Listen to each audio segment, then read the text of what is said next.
നമസ്തേ. മഹാഗണപതി സർവരെയും അനുഗ്രഹിക്കട്ടെ. എൻ്റെ ഉഗ്രഭാസനാമൂർത്തികളായ ആറുമൂർത്തികൾ അവരുടെ വചനങ്ങൾ കേൾക്കുന്ന, അവരുടെ വാക്കുകൾ കേൾക്കുന്ന, അവർ പറയുന്ന പ്രാർത്ഥനകൾ ചെയ്യുന്ന ആരായിരുന്നാലും വിശ്വാസത്തോട് കൂടിയിട്ട് അത് ചെയ്തു കഴിഞ്ഞാൽ തീർച്ചയായിട്ടും അവരാഗ്രഹിക്കുന്ന കാര്യം നിഷ്പ്രയാസം നടക്കുന്നതായിരിക്കും. ഇല്ല എങ്കിൽ തടസ്സം എന്താണോ നിൽക്കുന്നത് ആ തടസ്സം പരിപൂർണമായിട്ടും നിങ്ങളിൽ നിന്ന് മാറിപ്പോകുന്നതായിരിക്കും. ഇത് വിശ്വാസത്തോടു കൂടി ചെയ്താൽ മാത്രമേ നിങ്ങൾക്ക് ഫലത്തിൽ വരത്തുള്ളൂ. എൻ്റെ മഹാശക്തികളായിരിക്കുന്ന ആറുമൂർത്തികൾ അവരെ മൂർത്തികളെ എന്ന് വിളിച്ചുകൊണ്ട് നിങ്ങൾ വിശ്വാസത്തോടു കൂടി പറയുന്ന കാര്യം അതുപോലെ ചെയ്താൽ ഉറപ്പായിട്ടും ഫലം കിട്ടും. അത് ഒരു കാര്യം മാത്രമേ മനസ്സിൽ ചിന്തിക്കാൻ പാടുള്ളൂ, ഏതെങ്കിലും ഒരു വിഷയം. അത് ഞാൻ പറഞ്ഞു തരാം. അതിന് മുൻപായിട്ട് കൈവശദോഷം, ദൃഷ്ടിദോഷം, പ്രാക്ക് ദോഷം, ഇങ്ങനെയൊക്കെ നിങ്ങൾ കേട്ടിട്ടുണ്ടല്ലോ. അതിൽ യാഥാർത്ഥ്യം എന്താണ് എന്നാണ് ഞാൻ പറയുന്നത്. ഇങ്ങനെയാണ് മൂർത്തികൾ പറയുന്നത്. ഈ പറയപ്പെടുന്ന ദൃഷ്ടിദോഷവും പ്രാക്ക് ദോഷം അല്ലെങ്കിൽ കൈവശദോഷം എന്ന് പറയുന്നത്, കൈവശദോഷം ഭയങ്കര ദോഷമാണത്. എൻ്റെ ഒരു വിശ്വാസപ്രകാരം അല്ലെങ്കിൽ എൻ്റെ അനുഭവത്തിൽ നിന്നാണ് ഞാൻ പറയുന്നത്. വെറുതെ അങ്ങനെ സംസാരിക്കുന്നില്ല, എൻ്റെ അനുഭവത്തിൽ നിന്നാണ് പറയുന്നത്. കൈവശദോഷം മാരകമാണ്. കൈവശദോഷമൊക്കെ വന്നു കഴിഞ്ഞാൽ നിങ്ങളുടെ ജീവിതം അപ്പാടെ നശിക്കും. വിമർശനങ്ങൾ വരുന്നത് ഇങ്ങനെയാണ്. എന്നോട് പലരും ചോദിച്ചിരിക്കുന്ന ഒരു ചോദ്യമുണ്ട്. നേരിട്ട് എന്നോട് പലരും ചോദിച്ചിട്ടുണ്ട്. എൻ്റെ അടുത്ത് പ്രശ്നം നോക്കാൻ വരുന്നവരും ചോദിച്ചിട്ടുണ്ട്, അല്ലാത്തവരും ചോദിച്ചിട്ടുണ്ട്. ഈ ഫ്ലാറ്റിൽ താമസിക്കുന്നവർക്ക് എന്തെങ്കിലും ദോഷമുണ്ടോ, ഫ്ലാറ്റിൽ അവർ താമസിക്കുന്നില്ലേ, കുഴപ്പമൊന്നുമില്ലല്ലോ എന്ന് പറയുന്നു. അത് നിങ്ങളുടെ തോന്നലാണ്.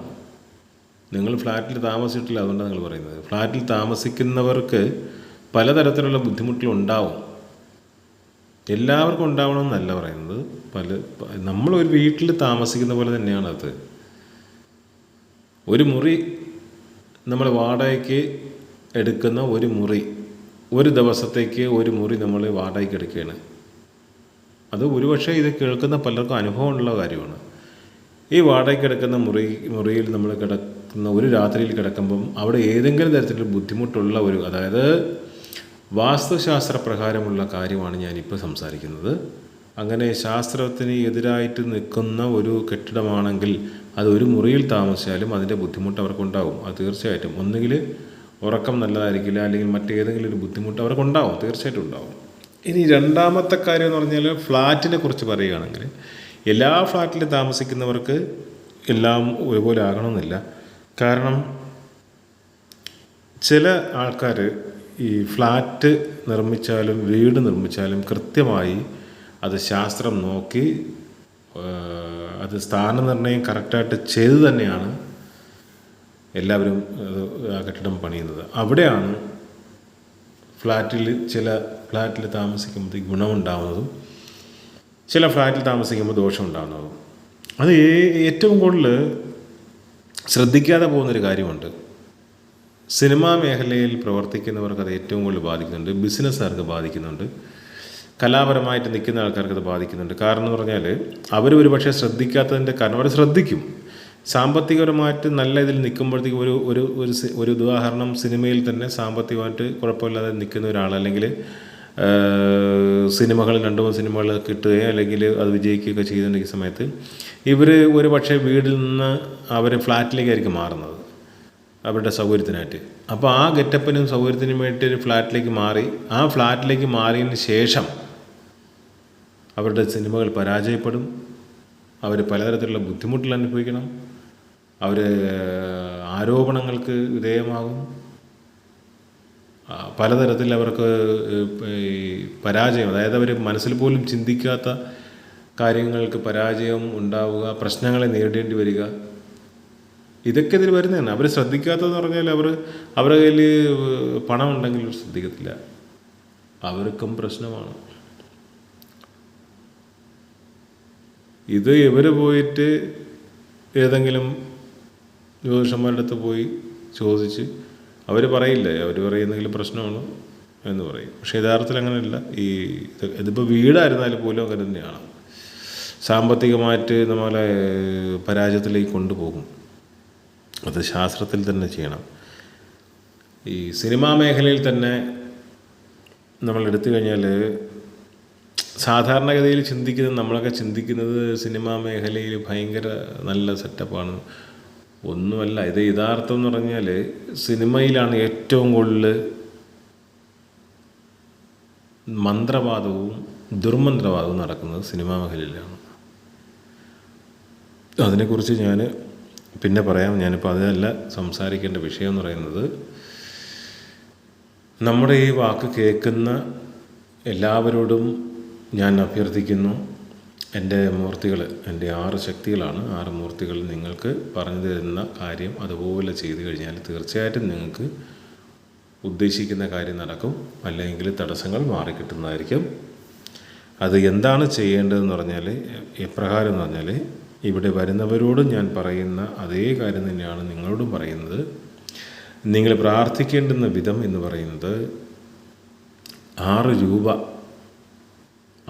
എടുക്കുക. ആ 6 രൂപ എന്ന് പറഞ്ഞാൽ ഏതെങ്കിലും എടുക്കരുത്. 5-ൻ്റെയും 1 രൂപയുടെയും നാണയത്തൊട്ട് എടുക്കാൻ പാടുള്ളൂ. അങ്ങനെ 6 രൂപ എടുക്കുക. അത് കഴുകി വൃത്തിയാക്കി വലത് കൈപ്പത്തിക്കകത്ത് വെച്ചുകൊണ്ട് 7 കൃഷ്ണ തുളസിയില, കേടില്ലാത്ത 7 കൃഷ്ണ തുളസിയില അതിൻ്റെ കൂടെ വെച്ച് ഇടത് കൈ കൊണ്ട് അടച്ചു പിടിച്ചുകൊണ്ട് നിങ്ങൾ മനസ്സിലൊരു കാര്യം വിചാരിച്ചിട്ട് കണ്ണടച്ച് ആരുടെയും ശല്യമില്ലാതെ തനിച്ച് പോയിരുന്നിട്ട് പ്രാർത്ഥിക്കുക.